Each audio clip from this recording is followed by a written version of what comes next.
Ginahan patay samtang duha ka estudyante ang na-rescue human maanod sa baha sa Padayawan River sa Negros Oriental. Ani ang report. Nahitabo ang insidente pasado alas 6 kagabi. Naluwas ang grade 12 student nga giila nga si Mariel Esteban ug ang ig-agaw niini nga si John Bert. Kaganihang buntag na dihang napalgan ang patayng lawas sa inahan ni Mariel nga si Maribel, pila ka kilometro diin sila gianod sa baha. Matod sa tayasan DRRMO Officer Engineer Romel Guardario, gikan ang tulo sa ilang gipuy-an sa sitio Bulwang, Barangay Tiki, Himamaylan. Padung-unta sila sa boarding house sa mga bata sa sitio proper, Barangay Bago, Tayasan. Aron di malate sa ilang klase karong adlaw, misayo sila pagikan. Apan paglabang nila sa suba sa Padayawan, naabtan sila sa baha. Ang mga nakasaksi sa hitabo daling mi-rescue sa mga nangaanod sa baha.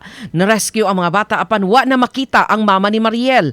Wa usab dayon makaresponde ang rescuer sa lungsod gumikan sa nahitabong landslide sa Barangay Linaw, Tayasan.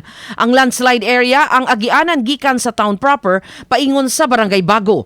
Si Tayasan Mayor Susano Rup sa iyang pabahayag nga gipost sa social media, mipahimangno sa publiko nga magmatngon.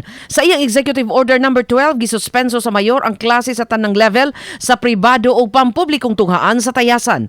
To suspend all the classes, elementary, high school, and all private classes, private schools here in Tayasan. Gawa sa Tayasan, gisuspenso usab ang klase sa Santa Catalina, Zamboanguita, Mabinay, Amlan ug Bindoy gumikan sa daotang panahon.